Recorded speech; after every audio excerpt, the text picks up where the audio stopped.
Welcome to my channel मुंह फट बंदा। आखिर हिंदुस्तान में 1857 ईस्वी की जंग क्यों रुनुमा हुई? क्यों यहाँ के लोगों ने, चाहे वो हिंदू या मुस्लिम हो, वो उठ खड़े हुए ईस्ट इंडिया कंपनी के खिलाफ? आइए जानते हैं इस वीडियो में।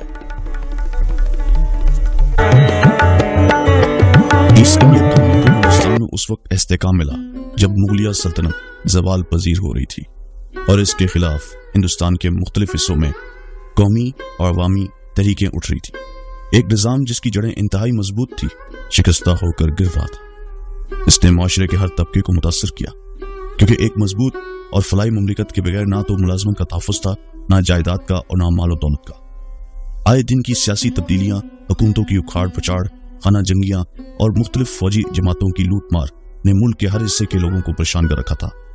इन हालात में मुगलिया सल्तनत के सूबे आज़ाद हो रहे थे और वहां नई नई हुकूमतें बन रही थी जो एक दूसरे के खिलाफ झूठ, दगाबाजी, फरेब, धोखा, जालसाजी के हथियार इस्तेमाल करके एक दूसरे को खत्म करने की फिक्र में थे।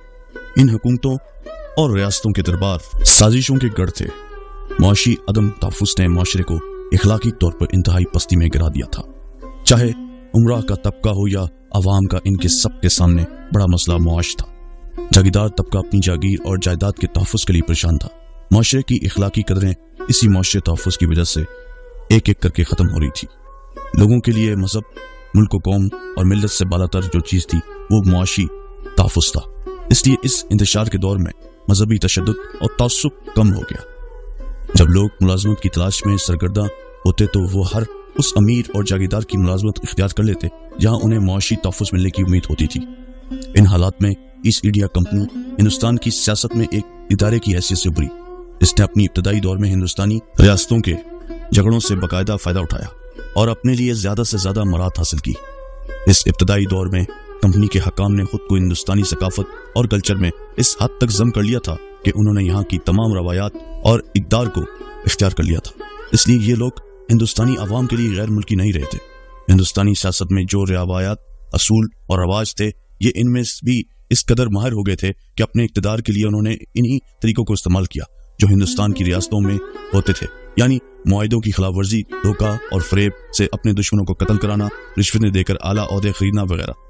हिंदुस्तान की रियासतों में ये दर्दनाक और इबरतनाक मनाज़िर देखने में आते थे कि हुक्मरान बनने की ख्वाहिश में भाई भाई और बाप बेटे में इख्तलाफ हो जाते थे जो कत्ल या जहर देने की वारदात पर खत्म होते थे। हिंदुस्तानी सियासत और डिप्लोमेसी की जो भी इक़्तिदार इस दौर में मजबूत हो चुकी थी, कंपनी ने उन्हें तरीकों को इस्तेमाल किया। मिसाल के तौर पर यहाँ चंद वाक़यात लिखे जाते हैं जिनसे अंदाजा होगा कि हिंदुस्तान की सियासत किन असूलों पर परवान चढ़ रही थी। अली दर्दी खां वली बंगाल ने 21 मराठा जनरलों को भास्कर समेत अपने खेमा में धोखे से बुलाकर कत्ल करा दिया। इस दौर में कानूनी हुक्मरान का भी तस्वुर खत्म हो चुका था। एक खानदान को खत्म करके दूसरा खानदान इक़्तिदार हासिल कर लेता था।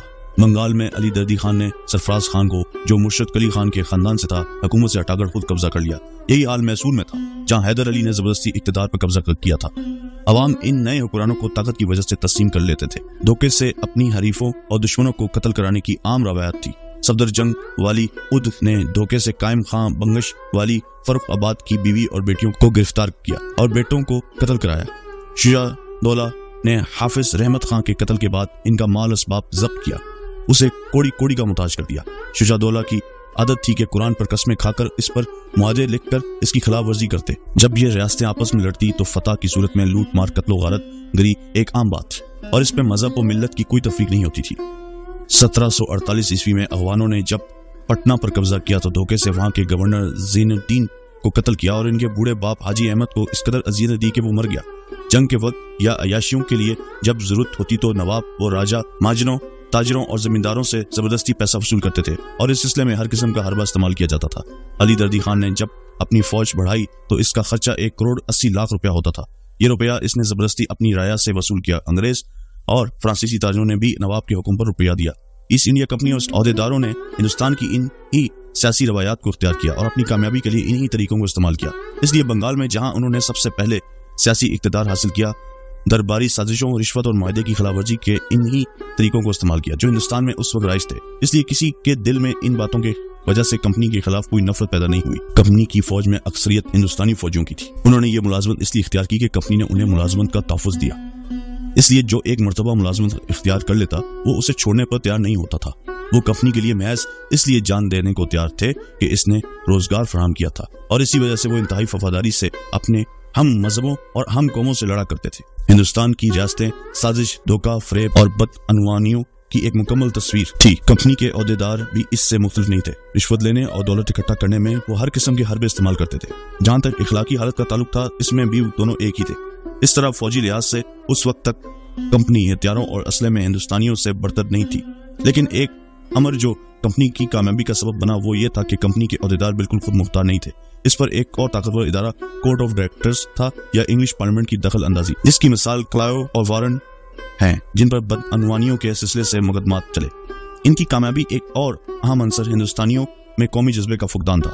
अवाम की अक्सरियत के लिए हुकूमत की तब्दीली चंदा आम नहीं होती थी, क्योंकि इनके लिए हर निज़ाम इस्तेसाली निज़ाम था, चाहे वो हिंदुस्तानी हुक्मरान हो या गैर मुल्की। इसलिए जब कंपनी की सियासी हैसियत मुस्तहकम हुई और इसने हुकूमत के इदारों पर कब्जा करना शुरू कर दिया तो आवाम ने उसे बगैर किसी एहतजाज के तस्लीम कर लिया। शायद किसी को इसका एहसास भी नहीं हुआ कि हिंदुस्तान की सियासत में एक इनकलाबी तब्दीली आ चुकी है। कंपनी की सियासी फतवात यकीनन इस्तेमार और साम्राज्य की मजर थी। इसके दूरस तारीखी नताइज बरामद हुए। हिंदुस्तान की बदकमाश और नाअहल रियासतें एक एक करके खत्म हो गई और लॉर्ड डलहौरी के इल्हाक के निजाम ने, जिसने तंजूर, झांसी, नागपुर, उद और दूसरी रियासतों को मुख्तलिफ सियासी बहानों, हिलों और तरीकों से खत्म करके कंपनी के तहफ़्फ़ुज़ में ले लिया।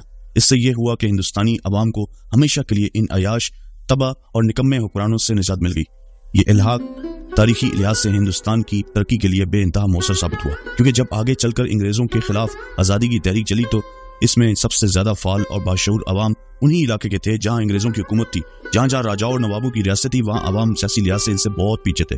तारीख ने यह साबित कर दिया कि लॉर्ड डलहौजी के सियासी अज़ाइम चाहे कुछ हों, लेकिन इस अमल ने हिंदुस्तान की अवाम की अक्सरियत को एक बदतरीन इत्तेसाली निज़ाम से निजात दिलाई।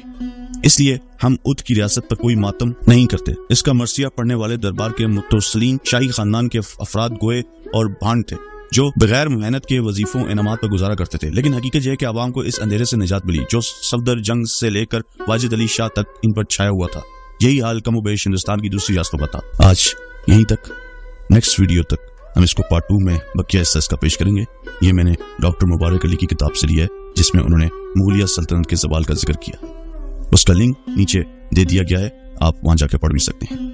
आप बताइएगा ये मेरी वीडियो आपको कैसी लगी। अगर अच्छी लगी तो काइंडली इसको लाइक करें, सब्सक्राइब करें, शेयर करें और बेल आइकन में जरूर क्लिक करें ताकि नई आने वाली वीडियोस का नोटिफिकेशन आपको बर वक्त मिल सके। और मेरे चैनल को सपोर्ट करें और सब्सक्राइब करें। नेक्स्ट वीडियो तक के लिए आने के बाद।